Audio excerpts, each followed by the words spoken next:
आवाज मेरी पहुंच पा रही है या नहीं फटाफट से बताओ। Good afternoon all of you, good evening, good evening, good evening, Radhe और जय श्री कृष्णा। आप सभी बहुत अच्छे से क्लास के साथ जुड़ जाइए। गुड इवनिंग दोस्तों, गुड इवनिंग। तो चलिए टॉपिक की तरफ चलते हैं और हम लोग हमारा जो टॉपिक चल रहा है डाइजेस्टिव सिस्टम, इसके बारे में बात करते हैं। Digestive system.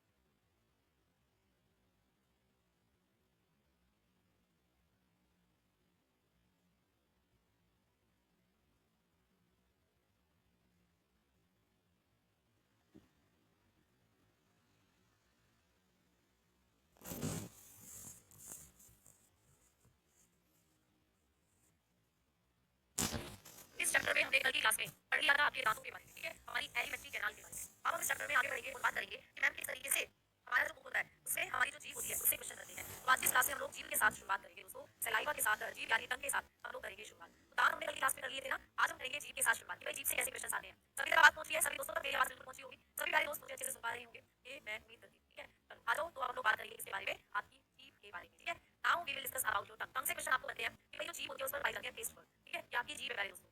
This is your tongue, आपकी जीभ है। बाकी जीभ पर जो सबसे आगे वाला पार्ट होता है, यहाँ इस आगे वाले पार्ट पर आप कौन सा टेस्ट लेते हो ये आपको पूछा जाएगा। तो जीभ पर अगर हम लोग बात करते हैं, हमारी टंग पर टेस्ट बर्ड पाई जाती है, हमारी जीभ पर क्या पाई जाती है, टेस्ट बर्ड्स, ठीक है, आर फाउंड। तो हमारी जो जीभ होती है इस पर टेस्ट बर्ड पाई जाती है, स्वाद कलिकाएं, हमारी जीभ पर स्वाद कलिकाएं पाई जाती है। तो स्वाद कलिकाएं कहाँ पाई जाती है, हमारी जीभ पर पाई जाती है, ठीक है। तो ये क्वेश्चन आ सकता है कि स्वाद कलिकाएं कहाँ पाई जाती है। तो सिंपल सी बात, आपकी जीभ पर पाई जाती है। ये क्या करती है, टेस्ट का पता लगाती है बेटा।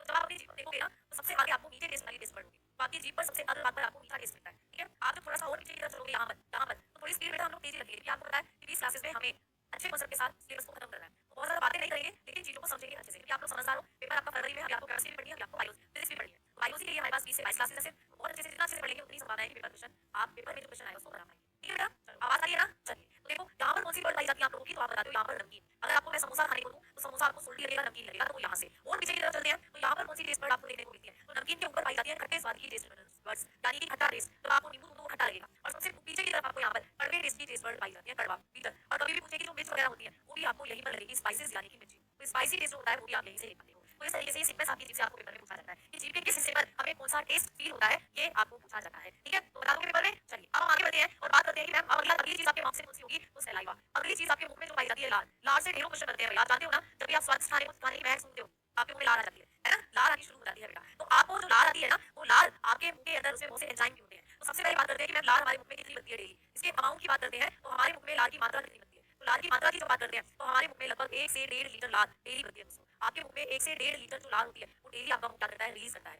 अच्छा, लार का पीएच मान कितना होता है, इसकी पीएच वैल्यू, मतलब ये एसिड होती है, क्षार होती है, इसका पीएच मान आपको पेपर में पूछेगा लार का। What is the pH value of saliva. तो सलाइवा की पीएच वैल्यू होती है 6.8। मतलब ये कैसी होती है दोस्तों, हल्की अम्लीय होती है। कैसी होगी भाई, हल्की अम्लीय होती है, स्लाइटली एसिडिक होती है दोस्तों। स्लाइटली एसिडिक इसको आप लोग बोलते हो, ठीक है, स्लाइटली एसिडिक नेचर की होती है। क्योंकि मैम अगर इसका पीएच मान 7 हो जाता है ना तो ये आपका न्यूट्रल हो जाती, तो ये उदासीन हो जाती। इसका पीएच मान होता है 7, 6.8, इसीलिए आपने बताया कि हल्की अम्लीय होती है, ठीक है। चलो आगे बात करते हैं कि जो लार होती है मैम इसमें कौन कौन से एंजाइम पाए जाते हैं, हमारी लार के अंदर कौन कौन से एंजाइम पाए जाते हैं। तो दोस्तों हमारी लार में 2 एंजाइम पाए जाते हैं, ये आपको पूछा जाएगा पेपर में। एक तो बताते हो हमारी लार में होता है लाइसोजाइम, एक एंजाइम जो हमारी लार में पाया जाता है ये होता है दोस्तों लाइसोजाइम, ठीक है। हमारी लार में कौन सा एंजाइम होता है भाई, लाइसोजाइम होता है, ठीक। और दूसरा एंजाइम हमारी लार में होता है टोलिन, यानी कि जिसको हम लोग क्या कहते हैं, जिसको हम लोग एमाइलेज के नाम से भी जानते हैं, ठीक है। टोलिन या एमाइलेज, ये एंजाइम आपकी लार में पाया जाता है। तो टोलिन और एमाइलेज ये एक ही एंजाइम के नाम है, ठीक है। तो आपकी लार में पाए जाते हैं टोलिन और एमाइलेज नाम के एंजाइम, ठीक है। तो लाइसोजाइम और आपकी लार में टोलिन या टोलिन को कहते हैं एमाइलेज, ये आपकी लार में पाए जाते हैं, ठीक है, क्लियर।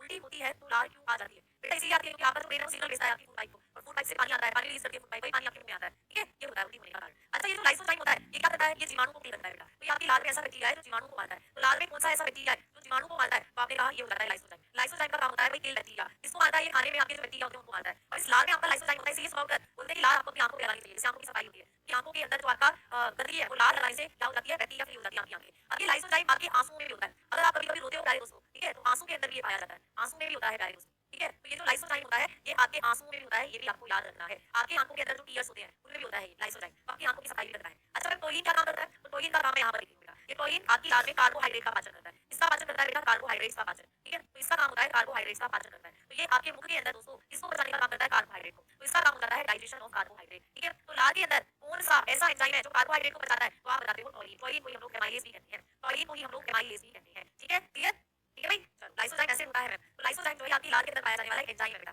ऐसे नहीं है, एक एंजाइम है। चलिए तो लार से आपको इतना पढ़ना है, और अब हम लोग बात करते हैं आगे, और आगे की तरफ बढ़ेंगे तो अब आप लोगों को एक हैरी डालनी है ईसोफेगस। अब आप लोगों को हैरी डालनी है बेटा ईसोफेगस, यानी कि इसको कहते हैं भोजन नली, ईसोफेगस भोजन नली, ठीक है। ये क्या काम करती है भोजन नली, तो बेटा ये भोजन नली खाने को आपके पेट में ले जाती है। भाई देखो आपने खाना मुंह में डाला, नाम नाम नाम नाम उसको चबाया, ठीक है, चबाने के बाद आपके मुंह में जो लार थी वो खाने में मिल गई, खाने में जो कार्बोहाइड्रेट था उसका पाचन शुरू हो गया, अब आपने खाने को निकल लिया, अब खाना आपके पेट में पहुंचा, कैसे पहुंचा भाई, एक ट्यूब के जरिए आपके पेट में पहुंचा खाना, देखो भाई यहाँ पर इसको मैंने खाना खिला दिया, ले बेटा खाना खा ले भाई खा ले भाई, तो इसने खाना खाया, अब इसने अपने मुंह के अंदर इस खाने को चबाया, चबाने पर खाने में लार मिल गई, लार में जो लाइसोजाइम और लार के अंदर जो टॉयलिन एंजाइम थे वो भी मिक्स हो गए खाने के अंदर, एंड देन फूड जो था वो इस तरीके से अब इसने निकल लिया और फूड अब इसके स्टमक में गया, पेट में गया, इसी को कहते हैं हम लोग ईसोफेगस, इसी नली को कहा जाता है ईसोफेगस, इसी को कहते हैं भोजन नली। तो भोजन नली क्या काम करती है, भोजन नली भोजन को पेट में गिराती है, आपको दिख रहा है ना कि भोजन नली भोजन को पेट में गिराती है, तो ये पेट में खाने को कैसे ले जाती है, इसलिए ले जाती है खाने को पेट में क्योंकि इस ईसोफेगस में कर्माणु कुंचन गति होती है, कौन सी गति होती है बेटा, इसमें कर्माणु कुंचन गति, तो इस ईसोफेगस के अंदर क्या होता है, कर्माणु कुंचन होता है बच्चा, ठीक है, इसमें कर्माणु कुंचन गति होती है जो आपको पेपर में पूछी जाती है, ठीक है, कि हमारी ईसोफेगस में कौन सी गति होती है, तो आप बताते हो कर्माणु कुंचन गति होती है, पेरिस्टालसिस मूवमेंट, इसमें पेरिस्टालसिस मूवमेंट होता है बेटा, इसके अंदर पेरिस्टालसिस मूवमेंट होता है, कौन सा मूवमेंट होता है, पेरिस्टालसिस मूवमेंट, इस मूवमेंट की वजह से भोजन जो होता है वो पेट में गिरता है जाकर, ठीक है, तो भोजन आमाशय में गिरता है गाइस, तो आपको एग्जामिनेशन में क्वेश्चन आता है कि हमारी फूड पाइप किस गति के कारण भोजन आमाशय में गिराती है, तो आपने कहा कि ये तो इसके अंदर होती है पेरिस्टालसिस मूवमेंट जिसकी वजह से भोजन आमाशय में गिराती है, ठीक है, कहाँ गिराती है, भोजन आमाशय में गिराती है, तो इसी गति के कारण भोजन के आमाशय में गिराती है, याद रखना, ये क्या काम करती है, ट्रांसफर फूड टू स्टमक, आपके स्टमक में जाकर ये गिरा देती है खाने को, तो इतना सा पॉइंट आपको याद रखना है कि हमारी फूड पाइप में गति होती है, इसको कहते हैं कर्माणु कुंचन गति, ये कर्माणु कुंचन गति जो होती है पेरिस्टालसिस मूवमेंट होता है, इसी की वजह से फूड आपके स्टमक में गिरता है जाकर, मान लो ये तुम्हारी ईसोफेगस है, इसमें देखो ये हुई है पेरिस्टालसिस मूवमेंट, ये हो रहा है इसके अंदर पेरिस्टालसिस मूवमेंट और नीचे आपका स्टमक है इस तरीके से, तो फूड जो है वो इस तरीके से नीचे नीचे नीचे आकर यहाँ आपके स्टमक में गिर जाता है, इसी गति के बारे में आपको पेपर में पूछा जाता है, ठीक है, क्लियर, हाइट तो डायरेक्ट होती है, वैसे फिजिकल रूम हमारा चैनल आरडब्ल्यू फिजिकल रूम के नाम से यूट्यूब चैनल है, ठीक है, इंसुलिन कहाँ पाया जाता है, इंसुलिन आपके पेनक्रियास में बनता है बेटा, पेनक्रियास एक जो पेट के साइड में होती है वहाँ बनता है इंसुलिन, तो आपको यहाँ से इतनी चीजें पूछी जाएंगी, अब बात करते हैं आपके स्टमक की दोस्तों, अब है निकालेंगे हम लोग स्टमक, अब हम लोग है निकालेंगे आमाशय, ठीक है, आमाशय है निकालेंगे, तो आपका स्टमक होता है आमाशय, ये कैसा दिखता है, तो ये जे के आकार का दिखता है, दिख रहा है ना, तो आपका स्टमक कैसे होता है, जे के आकार का होता है बेटा, तो ये क्वेश्चन पूछा गया था कि हमारा स्टमक कैसा होता है, जे के आकार का होता है, जैसे अंग्रेजी में हम लोग कैपिटल जे बनाते हैं, जे शेप होता है, ठीक है, तो आपका जो स्टमक है ये जे शेप होता है प्यारे दोस्तों, ठीक है, जैसे अंग्रेजी में जे बनाते हैं हम लोग, अब आगे बात करें, तो स्टमक में आपको तीन चीजें हैं जो याद करनी है, आपके स्टमक में तीन चीजें हैं जहाँ से क्वेश्चन आता है, आपके स्टमक में बनता है दोस्तों गैस्ट्रिक जूस, एग्जामिनेशन में क्वेश्चन आएगा कि भाई गैस्ट्रिक जूस कहाँ बनता है, जठर रस कहाँ बनता है, ठीक है, where is gastric juice found, gastric juice खाने को बचाने वाला एक जूस होता है बेटा गैस्ट्रिक जूस, तो आपके स्टमक में बनता है, आपके पेट में, तो आपने अनार का जूस, संतरे का जूस, मौसम्बी का जूस, गन्ने का जूस ये तो सुने होंगे, लेकिन एक जूस आपके पेट में भी बनता है, मैम कौन सा जूस है वो होता है गैस्ट्रिक जूस, जठर रस, gastric juice is found in your stomach, आपके पेट में बनता है गैस्ट्रिक जूस, इसोफेगस की लेंथ पूछ रहा है बच्चा, बेटा इसकी लंबाई 25 सेंटीमीटर के आसपास होती है, 25 सेंटीमीटर लंबी होती है इसोफेगस, ठीक है, आपको पेट में क्या होता है भाई जठर रस, और पेट में एक एसिड पाया जाता है HCl, तो पेट के अंदर हाइड्रोक्लोरिक एसिड भी मिलता है, तो पेट में कौन सा एसिड मिलता है, हाइड्रोक्लोरिक अम्ल आपके पेट में मिलता है, तो ये भी पूछा जाएगा कि हमारे आमाशय में कौन सा एसिड पाया जाता है, which acid present into our stomach, तो हमारे स्टमक में HCl मिलता है, हाइड्रोक्लोरिक एसिड मिलता है, ठीक है, तो आपके पेट में हाइड्रोक्लोरिक एसिड भी बनता है दोस्तों, हाइड्रोक्लोरिक एसिड आपके पेट में बनता है, और तीसरी चीज जो पेट में बनती है वो होता है आपका एंजाइम, तीसरी चीज आपके पेट में बनती है एंजाइम, तो आपके पेट में बन रहे होते हैं दोस्तों एंजाइम, तो एंजाइम के बारे में भी क्वेश्चन आता है कि कौन से एंजाइम हमारे पेट में बनते हैं, ठीक है, तो चलो इनके बारे में बात करते हैं, HCl में बहुत बार क्वेश्चन बना है कि हमारे स्टमक में कौन सा एसिड होता है, तो हमारे पेट में HCl पाया जाता है, तो भाई आओ देखते हैं आपके स्टमक की बात करते हैं, तो भाई ये है आप लोगों का stomach, this is your stomach, और इसके अंदर बैठा हुआ है HCl, और इसके अंदर ये है जठर रस, ये जो मैं आपको बना रही हूँ येलो येलो कलर का, ये गैस्ट्रिक जूस आपके पेट के अंदर, क्या है गैस्ट्रिक, ठीक है, तो आपके स्टमक में ये बन रहा है गैस्ट्रिक, तो आपके पेट में कौन सा जूस पाया जाता है गैस्ट्रिक, ठीक है, जठर रस, अच्छा मैम जठर रस जो होता है इसमें पानी कितने परसेंट होता है ये पूछ लेता है, तो जठर रस में होता है दोस्तों पानी, जठर रस में मिला हुआ होता है HCl, और जठर रस में मिले हुए होते हैं एंजाइम, तो ये सारी चीजें इस जठर रस में मिली हुई हैं, आपके पेट के अंदर ये जो जठर रस है इसी के अंदर पानी भी मिला हुआ है, इसी में HCl भी मिला हुआ है, और इसी में एंजाइम भी मिले हुए हैं, तो जठर रस किन किन चीजों से मिलकर बना है, इसमें वाटर होता है, HCl होता है एंड एंजाइम होते हैं, तो जठर रस के अंदर ये सारी चीजें होती है, ठीक है, अच्छा पानी कितना होता है इसमें 99.9%, 99.5% पानी होता है बेटा, HCl कितना होता है तो बताते हो 0.3% में HCl होता है, फिर एंजाइम कितने होते हैं तो 0.2% में इसमें एंजाइम होते हैं, तो इस तरीके से ये सारी कॉम्बिनेशन मिलकर आपके जठर रस को बनाती है, एसिडिक जूस को बनाती है, ठीक है, अब जठर रस जो होता है मैम इसका भी आपको पेपर में पीएच मान पूछा जाता है, इस जठर रस की भी पीएच वैल्यू आती है, इस जठर रस का भी पीएच मान आपको आता है, तो बेटा इसका पीएच मान होता है आप बताकर चलते हो 1 से 3,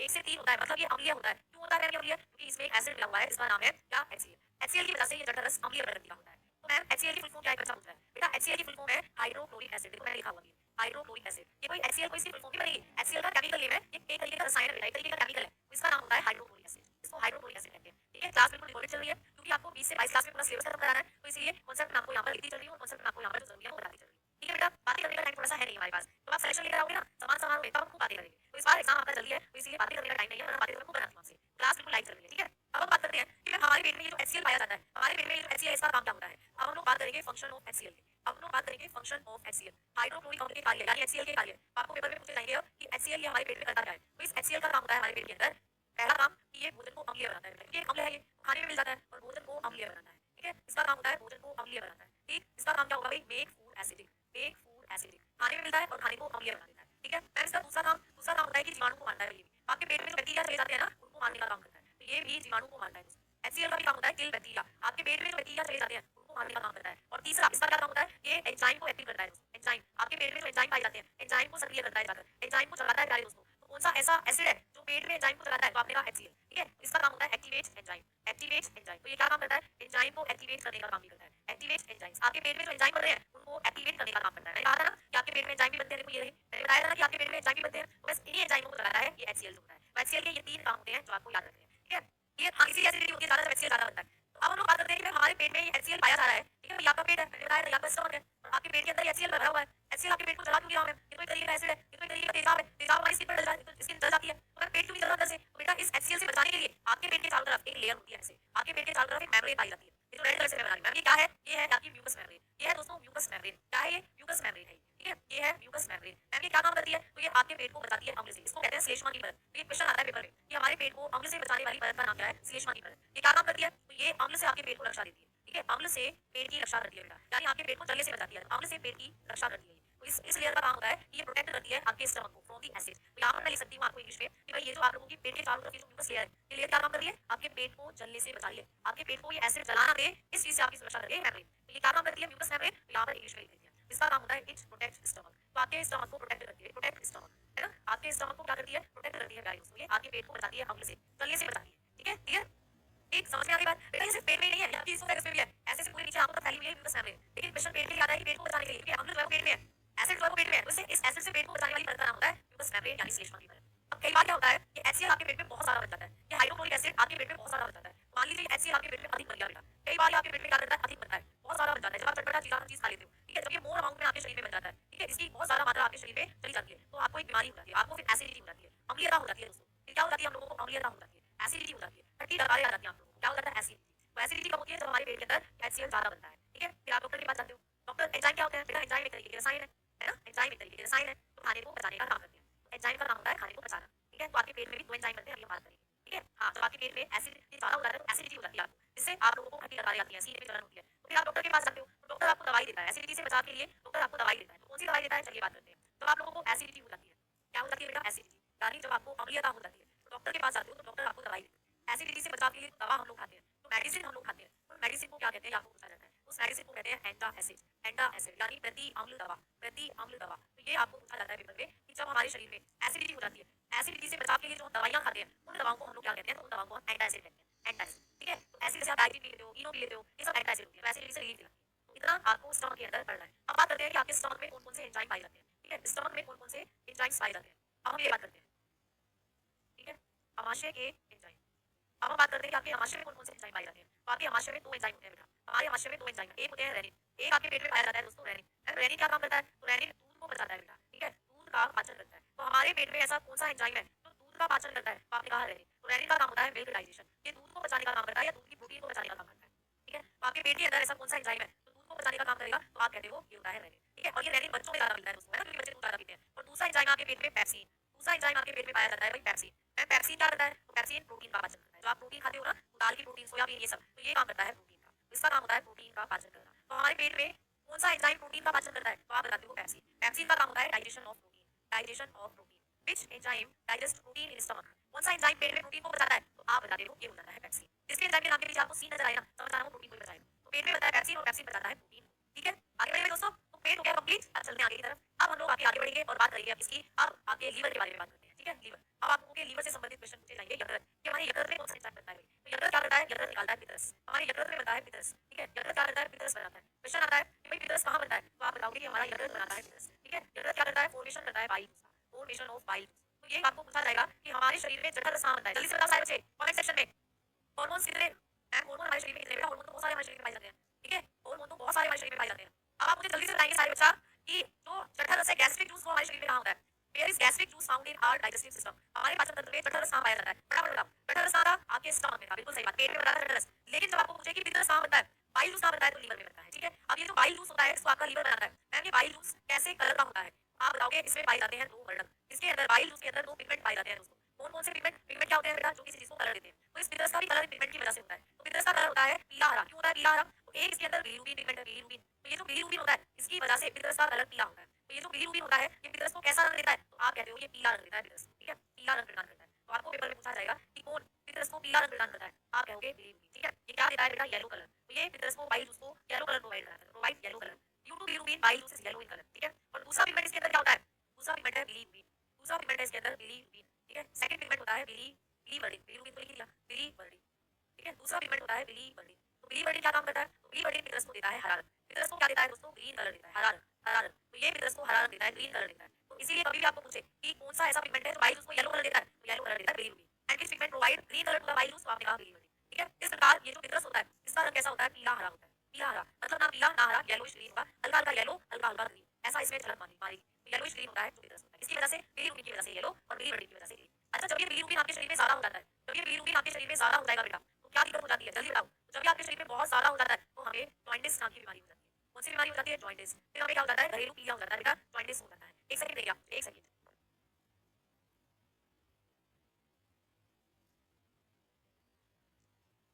तो ये क्या करता है प्यारे बच्चे, इसकी वजह से हमें पीलिया हो जाता है, जॉइंटिस, ठीक है, पीलिया। तो ये भी पूछा जाता है कि किस पिगमेंट की अधिकता से जॉइंटिस हो जाता है, due to excessness of which pigment jaundice is causes. Jaundice हो जाता है बिलीरुबिन की अधिकता से, और यही पितरस को पीला देता है। अब हम बात करेंगे कि मैम जो पितरस होता है इसका काम क्या होता है, ठीक है, बाइल जूस का फंक्शन। अब हम बात करेंगे फंक्शन ऑफ बाइल जूस। अब हम लोग बात करेंगे फंक्शंस ऑफ बाइल जूस। तो जो बाइल जूस है ये क्या काम करता है, ये पढ़ते हैं। पितरस के कार्य, पितरस के कार्य, कि भाई पितरस क्या काम करता है, अब हम ये पढ़ेंगे। तो पितरस के जो कार्य हैं आपको बताना कि भाई इसके काम होते हैं कि ये वसा का पाइसीकरण करता है। तो इसका काम होता है वसा का पाइसीकरण, यानी कि ये वसा को बचाने का काम करता है, ठीक है, वसा का पाइसीकरण करता है। तो पितरस का क्या काम होगा दोस्तों, वसा का पाइसीकरण करता है, यानी कि इमल्सिफिकेशन ऑफ फैट। ये क्या काम करता है बेटा, इमल्सिफिकेशन ऑफ फैट करता है, मतलब ये वसा को बचाएगा आपके शरीर में। फैट खाते हो ना, घी खाते हो, तेल खाते हो, ठीक है मैम। किसी को राइट साइड हर्ट होता है, हाँ किसी किसी में होता है, किसी किसी में होता है, ठीक है, राइट साइड। लीवर और केजी है, केजी मतलब किलोग्राम, लीवर 1 से 2 किलो का होता है बेटा, 1 से 2 किलो का होता है, ठीक है। छाले होते हैं, कई बार हमारे शरीर में पानी की कमी हो जाती है, उससे छाले हो जाते हैं, ठीक है। और विटामिन बी कॉम्प्लेक्स की कमी हो जाती है, उससे हो जाते हैं हमारे दोस्त, ठीक है, छाले, ठीक है। चलो अब हम आगे बढ़ते हैं और बात करते हैं कि फंक्शन ऑफ बाइल जूस की तरह से कार्य है। तो वसा का पाइसीकरण करता है बेटा, है ना, यानी एमल्सिफिकेशन ऑफ फैट करता है। और दूसरा ये भी जीवाणु को मारता है, खाने के साथ जो जीवाणु आ जाते हैं उनको मारता है, जीवाणु को मारता है, ठीक है, इसका ये काम होता है, जीवाणु को मारना, यानी कि किल बैक्टीरिया, इसको किल करता है दोस्तों, बैक्टीरिया को किल करता है। अच्छा, ये जो पितरस होता है इसकी भी पीएच वैल्यू पूछ लेगा आपको पेपर में, इस पितरस की भी पीएच वैल्यू पूछ लेता है। तो इसकी पीएच वैल्यू होती है 7 से 8, यानी ये पितरस क्षारीय नेचर का होता है, ये क्षारीय होता है, एल्केलाइन होता है, ठीक है। ये कैसा होता है भाई, एल्केलाइन होता है, ये क्षारीय नेचर का होता है, पितरस होता है, ठीक है। समझ में आ गई बात, है ना।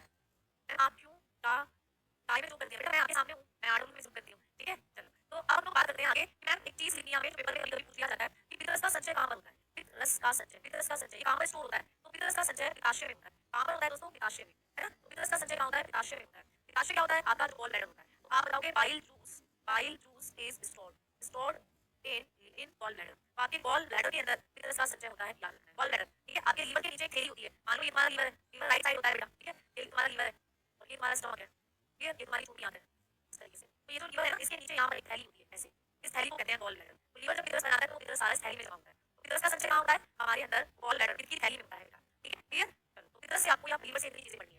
अब चलते हैं आगे की तरफ और बात करते हैं। अब अगला पार्ट है आप लोगों का पेनक्रियाज, अगला पार्ट है पेनक्रियाज, यानी कि अग्नाशय। तो एक बच्चा कह रहा था कि मैं पितरस जो वो है इंसुलिन वो कहाँ से निकलता है, तो वो यहीं से निकलता है, अग्नाशय से, ठीक है। अब हम पढ़ रहे हैं किसके बारे में, अग्नाशय के बारे में। तो दोस्तों ये आपके शरीर की एक मिश्रित ग्रंथि है। अग्नाशय जो होता है ये ऐसी ग्रंथि आपके शरीर की एक मिश्रित ग्रंथि है दोस्तों। तो आप लोग बताओगे शरीर की मिश्रित ग्रंथि है दोस्तों, शरीर की मिश्रित ग्रंथि है, ठीक है, यानी मिक्स्ड ब्लड की कैटेगरी में आता है पेनक्रियाज। मिश्रित ग्रंथि है मतलब ये हार्मोन भी बनाता है जो पेनक्रियाज होता है और खाने को भी पचाता है, इसीलिए इसको हम लोग कहते हैं मिक्स्ड ग्लैंड। तो ये क्या है भाई, आपके शरीर की मिक्स्ड ग्लैंड है, ठीक है, मिक्स्ड ग्लैंड ऑफ बॉडी। तो शरीर की ये मिश्रित ग्रंथि है, याद रखो। अब आगे बात करें कि मैम ये क्या बनाता है, इसमें बनता है अग्नाशय रस, ठीक है, अग्नाशय रस बनता है इसके अंदर, अग्नाशय रस बनता है। तो अग्नाशय रस तीसरा रस है। पहले नंबर पर आपने पढ़ा था जठर रस, गैस्ट्रिक जूस, तो आपके स्टमक में बना था, ठीक है ना, तो आपके स्टमक में बना था पहला जूस, ठीक है। फिर दूसरा आपके लीवर में बना था बाइल जूस, पितरस बोलते हैं इसको। अब तीसरा जूस आप लोगों के पेनक्रियाज में बन रहा है। तो पेनक्रियाज में क्या बनता है, अग्नाशय रस बनता है। तो कभी भी पूछे कि अग्नाशय रस कहाँ बनता है, तो ये अग्नाशय में बनता है, अग्नाशय रस, है ना, यहाँ पर बनता है पेनक्रियाटिक जूस, पेनक्रियाटिक जूस, ठीक है, पेनक्रियाटिक जूस फॉर्म लेयर। तो यहाँ पर क्या बनता है, पेनक्रियाटिक जूस बनता है, ठीक है। यहाँ पर आप लोगों का पेनक्रियाटिक जूस बनता है, ठीक है, क्लियर, समझ में आ गई बात। अब यहाँ से अगर हम लोग बात करते हैं पेनक्रियाटिक जूस बनेगा, तो मैम ये पेनक्रियाटिक जूस इसमें कौन कौन से एंजाइम होते हैं, तो ये भी आपको पेपर में पूछा जाता है कि पेनक्रियाटिक जूस में अग्नाशय रस में, तो आपके अग्नाशय में अग्नाशय रस बनता है, इसमें कौन कौन से एंजाइम पाए जाते हैं, ये आपको पूछा जाएगा। भाई इसके अंदर आप बताओगे 3 एंजाइम पाए जाते हैं। अग्नाशय रस पेनक्रियाटिक जूस में आपको 3 एंजाइम्स मिलते हैं, ठीक है, 3 enzymes are present in pancreatic juice. 3 enzymes मिलते हैं बेटा, 3 एंजाइम्स, ठीक है। मेरी क्लास नहीं चल रहा है, हाँ चल बेटा क्लास तो चल रही है, कमेंट आपका आ रहा है, आपका आ रहा है बेटा, ठीक है। पीके सिंह क्या बोले भाई, ये बताओ। एड्रेनल ग्लैंड है क्या, नहीं बेटा, एड्रेनल ग्लैंड तो आपके घुटनों के ऊपर होती है, ये तो पेनक्रियाज एक अलग चीज है, ये तो आपके पेट के नीचे पाया जाता है, पेनक्रियाज जो होता है पेट के नीचे। जब आप अपने स्टमक को देखोगे, जब आप अपने पेट को देखोगे, ये आपका पेट है और इसके पीछे यहाँ होती है ये पेनक्रियाज ग्लैंड, यहाँ होता है बेटा पेनक्रियाज। तो एड्रेनल ग्लैंड तो आपके घुटनों के ऊपर पाई जाती है, ठीक है। चलो तो यहाँ पर आपने देखा कि ये जो अग्नाशय पेनक्रियाटिक जूस के अंदर जो एंजाइम होते हैं, पहला एंजाइम होगा ट्रिप्सिन, पहला एंजाइम ट्रिप्सिन। और मैंने कहा था जिस भी एंजाइम के नाम के पीछे आपको सीन नजर आए वो क्या करेगा, प्रोटीन को बचाएगा। तो ट्रिप्सिन क्या काम करता है, ये भी प्रोटीन का पाचन करता है, प्रोटीन का पाचन, ठीक है, यानी कि ये क्या करता है, डाइजेशन ऑफ प्रोटीन। आपके पेट में पैप्सिन ने डाइजेशन किया था प्रोटीन का, अब यहाँ पर क्या कर रहा है, ट्रिप्सिन कर रहा है प्रोटीन का डाइजेशन। तो हमारे पेनक्रियाज में कौन सा एंजाइम है तो प्रोटीन डाइजेशन करता है, तो आप बताओगे ट्रिप्सिन। एंड दूसरा एंजाइम कौन सा होता है यहाँ पर, दूसरा होता है भाई लाइपेज। दूसरा एंजाइम यहाँ से निकलता है लाइपेज, और लाइपेज क्या काम करता है, तो लाइपेज फैट को पचाता है बेटा, वसा का पाचन। ठीक है, ये आपके बाइल के साथ मिलकर क्या करता है, वसा का पाचन। ठीक है, डाइजेशन ऑफ फैट, ये कर रहा होता है डाइजेशन ऑफ फैट। कौन सा एंजाइम है पेनक्रियाज के अंदर तो डाइजेशन करता है वसा का, तो आप बता दो लाइपेज। और फिर तीसरा एंजाइम कौन सा निकलता है, तीसरा एंजाइम आपके पेनक्रियाज से जो निकलता है, तीसरा एंजाइम, तो भाई तीसरा एंजाइम जो निकलता है, ठीक है, एक तीसरा एंजाइम जो एकदम निकलता है, एक सेकंड कमेंट है बच्चे, उसको देखना चाहती हूँ, एक सेकंड भाई, एक कमेंट है। तीसरा एंजाइम अभी हम आपको बताएंगे, माइलेज होगा, लेकिन एक कमेंट है जिसको मैं एक बच्चे का कमेंट था उसको देखना चाहती हूँ।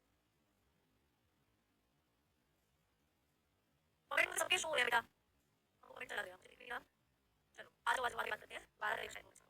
चलो तो तीसरा एंजाइम की मैं बात करूँ तो एमाइलेज होगा बेटा। तीसरा एंजाइम क्या होता है, एमाइलेज, तो आपकी लार में बन रहा था, ठीक है, एमाइलेज। ये क्या काम करता है, तो ये एमाइलेज बेटा आपकी लार में क्या करता है, कार्बोहाइड्रेट को बचाया था, यहाँ भी ये कार्बोहाइड्रेट्स को बचाता है, तो यहाँ भी ये क्या करेगा, कार्बोहाइड्रेट्स को बचाएगा, कार्बोहाइड्रेट डाइजेशन करेगा, यानी कि कार्बोहाइड्रेट का पाचन करेगा। कार्बोहाइड्रेट्स को हम लोग कार्बो बोलते हैं, कार्बो का पाचन करता है, ठीक है, जो आपके खाने में कार्बोहाइड्रेट है उनका पाचन करता है। ठीक है ना, समझ में आ रही बात, जी मैम, जी मैम, जी मैम, प्लीज रिप्लाई। शशि क्या पूछ रहे हो बच्चा, डायबिटीज, जब आपकी ये वाली ग्रंथि जब इंसुलिन निकालती है, ठीक है, मैं बता देती हूँ चलो आपको, ये जो ग्रंथि होती है आपकी पेनक्रियाज ग्लैंड, ये जो पेनक्रियाज है ये निकालती है दोस्तों इंसुलिन। यही पेनक्रियाज अग्नाशय ग्रंथि जो होती है, ये अग्नाशय ग्रंथि निकालती है दोस्तों आपका क्या, इंसुलिन हार्मोन बनाती है। क्या करती है, इंसुलिन बनाती है, क्या करती है दोस्तों, इंसुलिन बनाती है। ठीक है, तो ये क्या कर रही होती है, इंसुलिन फॉर्मेशन, इंसुलिन बनाने का काम करती है। अब ये इंसुलिन जब आपके शरीर में कम हो जाता है, ठीक है, इंसुलिन क्या काम करता है, रक्त शर्करा को नियंत्रित करता है। इसका काम होता है रक्त शर्करा को नियंत्रित करना, यही आपकी ब्लड शुगर को बैलेंस करने का काम करता है। तो इंसुलिन का काम होता है कंट्रोल ब्लड शुगर, ये क्या काम करता है, आपके ब्लड के अंदर जो शुगर है उसको कंट्रोल करता है, कंट्रोल ब्लड शुगर। ठीक है, यानी ब्लड शुगर को बहुत ज्यादा हाई नहीं होने देता, ब्लड शुगर जब ज्यादा होगी तभी डायबिटीज होता है। तो इंसुलिन जब आपके शरीर में कम हो जाता है तो ब्लड शुगर को भी कोई कंट्रोल नहीं करता, क्योंकि इंसुलिन तो कम हो गया है,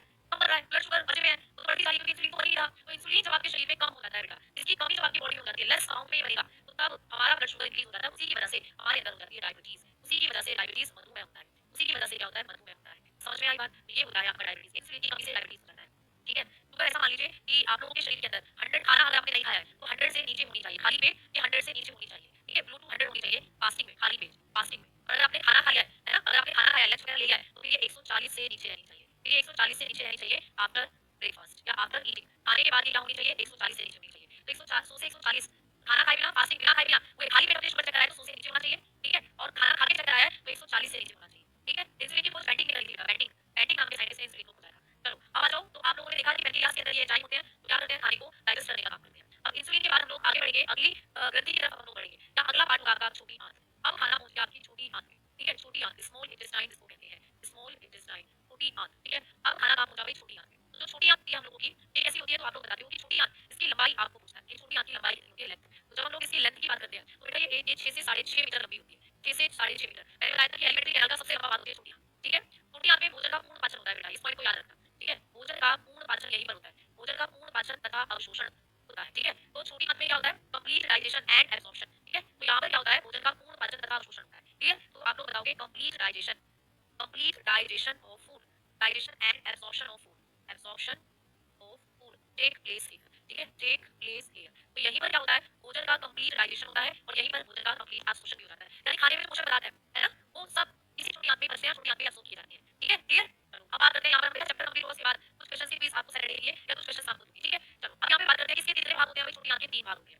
छोटी आंत है, इसके कितने पार्ट होते हैं, 3 पार्ट। स्मॉल इंटेस्टाइन है 3 पार्ट्स, तो भाई 3 पार्ट्स होते हैं इसके, है ना। कौन कौन से होते हैं पूछा जाता है। इसका सबसे पहला भाग होता है ड्यूडेनम, सबसे पहला भाग होगा भाई ड्यूडेनम। ठीक है, ड्यूडेनम इसका सबसे पहला भाग होता है, ड्यूडेनम, छोटी आंत का फर्स्ट पार्ट ड्यूडेनम, इसको हम लोग ग्रहणी कहते हैं बेटा, क्या कहते हैं, ग्रहणी। एंड सेकंड पार्ट होता है जेजुनम, सेकंड पार्ट होता है भाई जेजुनम। ठीक है, इसको कहते हैं मध्य आंत, मध्य आंत। And third part is ileum, third part is ileum. Ileum जो होता है ये सबसे लंबा पार्ट होता है, इसको कहते हैं हम लोग शेष आंत। तो ये आपकी स्मॉल इंटेस्टाइन का लॉन्गेस्ट पार्ट है। इलियम क्या होता है, आप बताते हैं लॉन्गेस्ट पार्ट, सबसे लंबा पार्ट है भाई आपकी छोटी आंत का। ठीक है, तो आपको कभी भी पूछे कि छोटी आंत का कौन सा भाग सबसे लंबा है, तो आपने कहा कि सबसे अंतिम भाग होता है शेष आंत, यानी ileum. Ileum is the longest part of small intestine, छोटी आंत का सबसे लंबा भाग होता है इलियम। एंड सबसे छोटा कौन सा होता है, तो duodenum is the smallest part of small intestine, सबसे छोटा भाग होता है ड्यूडेनम, सबसे छोटा भाग कौन सा है, duodenum. Duodenum is the smallest part of small intestine, तो ये स्मॉल इंटेस्टाइन का स्मॉलेस्ट पार्ट होता है। ठीक है, तो longest part is duodenum and smallest part is duodenum, है ना। सॉरी, लॉन्गेस्ट पार्ट होता है ileum and smallest part is duodenum. Clear, आगे बढ़े। अब हम लोग बात करते हैं कि जो हम लोगों की छोटी आंत होती है, स्मॉल इंटेस्टाइन, ये काफी नैरो होती है बेटा। देखो यहाँ पर आप लोग देख रहे हो, तो ये जो मोटी मोटी सी नजर आ रही है, जो मोटू सी नजर आ रही है, ये आपकी लार्ज इंटेस्टाइन है। ये क्या है, लार्ज इंटेस्टाइन है। ठीक है, ये आपकी बड़ी आंत है। ठीक है, इसकी लेंथ कितनी होती है, 1 से 1.5 मीटर होती है बेटा, ये 1 से 1.5 मीटर होती है आपकी बड़ी आंत। तो लंबाई बड़ी आंत की कम है, लेकिन अंदर की तरफ जो मेरी लिखी है ये है आपकी स्मॉल इंटेस्टाइन, अंदर की तरफ जो आप देख पा रहे हो ये है स्मॉल इंटेस्टाइन। ठीक है, स्मॉल इंटेस्टाइन, बड़ी आंत, ये आपकी छोटी आंत है बेटा। ठीक है, ये आपकी छोटी आंत है। अब छोटी आंत की लंबाई आपको ज्यादा दिख रही है, 6 से 6.5 मीटर। मैम ये ज्यादा लंबी है, ये छोटी है, तो ये बड़ी आंत क्यों, इसको तो बड़ी आंत कहना चाहिए था। तो छोटी आंत और बड़ी आंत ये साइज के अकॉर्डिंगली नहीं, ये प्यारे बच्चे विधि के अकॉर्डिंगली होती है, तो ये नैरो होती है प्यारे दोस्तों, छोटी आंत होती है वो पतली होती है, ये क्या होती है संकरी होती है, मतलब ये बहुत पतली होती है, दिख रहा है ना पतली है, जबकि बड़ी आंत मोटी है, तो बड़ी आंत की जो बीट होती है वो काफी बड़ी होती है, बड़ी आंत काफी थिन होती है, यानी कि ये काफी मोटी होती है। तो इसको मोटाई के आधार पर हम लोग छोटी आंत और बड़ी आंत बोलते हैं, लंबाई के आधार पर नहीं, मोटाई या चौड़ाई के आधार पर इनको छोटी आंत और बड़ी आंत बोला जाता है। ठीक है, समझ में आई? बायोलॉजी से एक क्वेश्चन बनेगा बेटा, एक क्वेश्चन है ना, एक क्वेश्चन बनेगा बायोलॉजी से। छोटी आंत क्या काम करती है? बेटा छोटी आंत में तो भोजन का पूर्ण पाचन होता है, कंप्लीट डाइजेशन होता है, complete digestion of food is take place in your small intestine. छोटी आंत में क्या होता है? छोटी आंत में भोजन का पूर्ण पाचन छोटी आंत में, सारा खाना लास्ट में छोटी आंत में डाइजेस्ट होता है, पर अवशोषण एब्जॉर्प्शन भी यही होता है। ठीक है, एब्जॉर्प्शन भी यही होता है। ठीक है, ठीक है, क्लियर? तो आज के लिए इतना ही रहने देते हैं। अब अगली क्लास में मैं आपको बड़ी आंत से रिलेटेड कुछ फैक्ट बताऊंगी, और छोटी आंत में एक पॉइंट और लिख लीजिएगा कि छोटी आंत में उंगली के समान संरचनाएं पाई जाती हैं। छोटी आंत में उंगली के समान, जैसे आपकी उंगली होती है, अंगुली के समान संरचनाएं पाई जाती हैं, संरचनाएं पाई जाती हैं। ठीक है, इनको हम लोग क्या कहते हैं? इनको हम लोग पाई जाती हैं, इन्हें हम रसांकुल कहते हैं। जिन्हें क्या कहते हैं बेटा? रसांकुल कहते हैं, इन्हें रसांकुल कहते हैं। तो छोटी आंत में क्या पाई जाती है? उंगली के समान संरचनाएं, इन्हें रसांकुल कहते हैं। ठीक है, तो आप लोग लिखेंगे finger like structure, finger like structure found in small intestine, in small intestine that are called villi. इनको हम लोग क्या कहते हैं? विलाई कहते हैं। तो ये भी आपको पूछा जाता है कि हमारी छोटी आंत, मान लो ये हमारी छोटी आंत है, एज्यूम करो कि this is your small intestine, and इसके अंदर ऐसे फिंगर लाइक ऑब्जेक्शन होते हैं, खाने को अवशोषित करने का काम करते हैं और आपकी छोटी आंत का सरफेस एरिया इंक्रीज करते हैं। इनको कहते हैं विलाई। ठीक है, ये विलाई क्या करती है? सरफेस एरिया, क्षेत्रफल बढ़ाने का काम करती है आपकी छोटी आंत का, क्षेत्रफल बढ़ाती है बेटा। ठीक है, क्षेत्रफल बढ़ाती है आपकी छोटी आंत का, क्या करती है? इंक्रीज्ड सरफेस एरिया, आपकी छोटी आंत का सरफेस एरिया बढ़ाने का काम करती है। ठीक है, ये आपको याद रखना है। तो आज के लिए इतना ही, मिलेंगे आप अगली क्लास में। कल क्लास नहीं हो पाएगी क्योंकि प्यारे दोस्त कल मेरा डेली